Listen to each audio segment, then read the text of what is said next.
Good morning, everyone. Yeah, good morning, everyone. Come on. My name is Rob Slifka. I'm the VP of Engineering at ShareThrough here in San Francisco and one of your two conference organizers for Calibrate.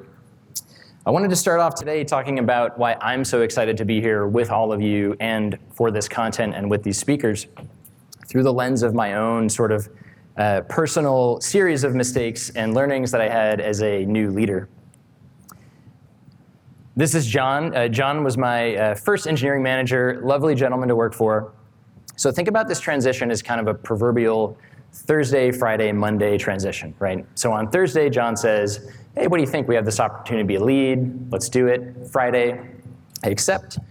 So Monday, I start.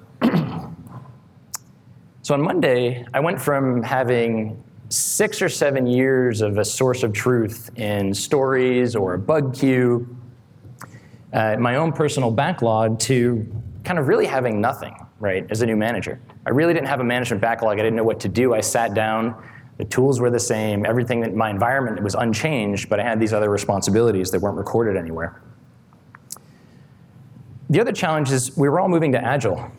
So you can see that, imagine like you walk in, you're super excited your first day. I do some searches about like, I want to be an Agile manager.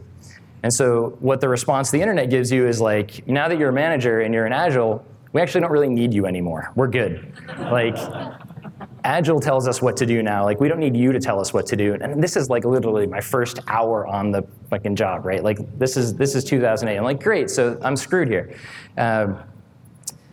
So it helped us ship software. It was really transformational there.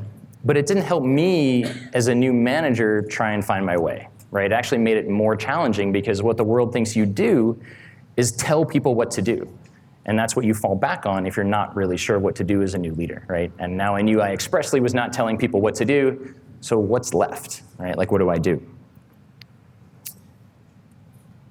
So the other thing is every day as a new manager feels like an exception, right? Every situation is new. Everything you're doing is reactive, right? You're learning all these things for the first time. It had been a long time, so like rewinding back to John, I could have asked John, right? I could have went to John and said, what do I do? But the reason that you sometimes get tapped to do this is that you're a person that kind of has a good feel for things, right? People come to you like you're the person who knows what to do. And so now I'm faced with, after 6 or 7 years of really knowing what to do, of going to my boss and saying, who was lovely, by the way, who I could have completely asked this question to, hey, John, what do I do today? Not like, I mean literally, when I sit down in the chair and I type on the keyboard, what do I do? Like, I don't know what I'm supposed to do. So I didn't ask John, and I kind of penned myself into a corner where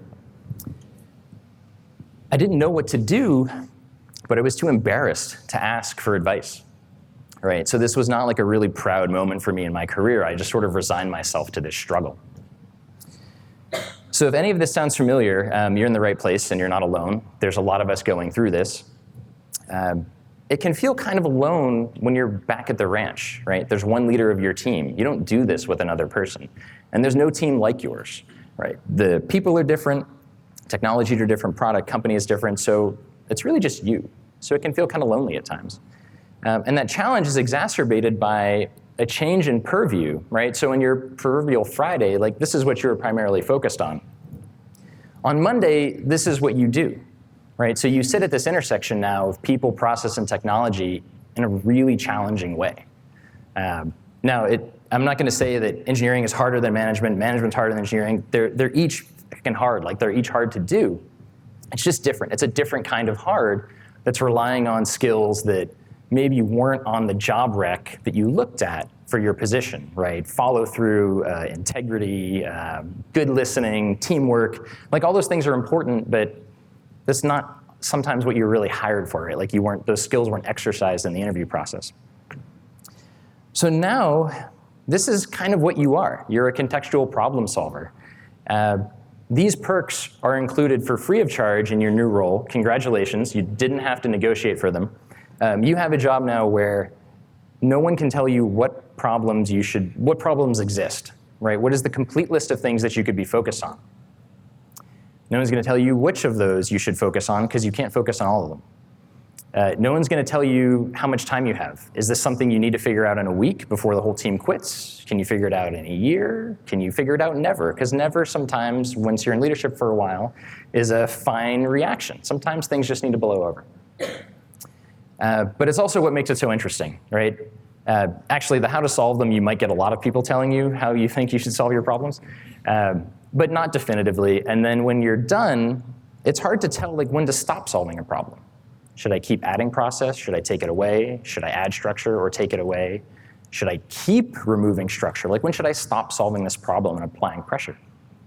And the best part is after you've done all this, you've identified problems, focused, solved them, you don't really get there's no a unit test doesn't pass when you're done, right? You don't get that same sort of feedback. And because you're back at this tricky situation here, these things can take weeks or months to resolve, right? The work you've done with your team, your organization, with a person, you might not notice that change for a couple months. So it's a challenging spot to be in. So what I thought about was, for this transition, what made it tricky, and what if I could go through this again, what would I want to do that weekend that would have prepared me to not be sort of so confused on Monday and for the next couple of years? In this transition to contextual problem solver really was the basis of Calibrate. That's kind of why we're here, right? All of the speakers, the content, the arc for the day, this transition is the lens by which we considered all the content, and that's why I'm so excited to be here. Couple tips for getting the most out of today. Listen for tactics, right? These are the 3 things that all of the speakers are thinking about and talking about.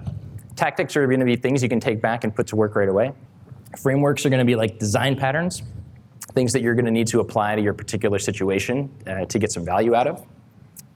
And the third thing, I wrote down October lunch plans.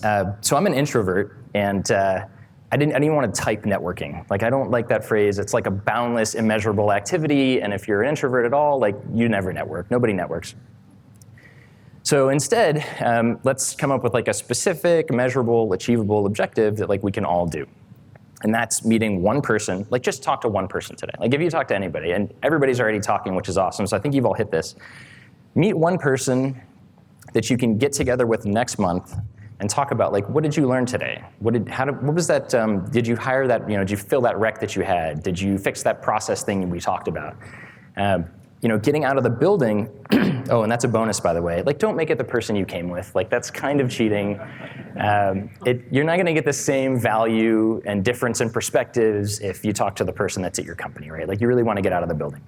If you can't find anyone, and I know you can all find someone, if you can't, talk to me, and I'll have 100 lunches next month if I need to. I love talking about this stuff, so come and talk to me if you can't find anybody. Before we introduce our first speaker, I want to give a bit of thanks. First, to ShareThrough, my employer, for taking a chance on what is a break-even conference for us. We spent a couple of months, pretty intense months, getting this together, and I want to thank them for their financial support and for giving me the space to kind of quit my day job for a couple months. This is a really important topic for me and for leadership at ShareThrough, so thank you to them for this opportunity. The second is I want to thank Pivotal and Pivotal Labs. They're the exclusive sponsor of Calibrate, and when I thought about reaching out to folks for their support, Pivotal is really the first one I thought of. So Pivotal's been a partner for ShareThrough over the last 4 or 5 years.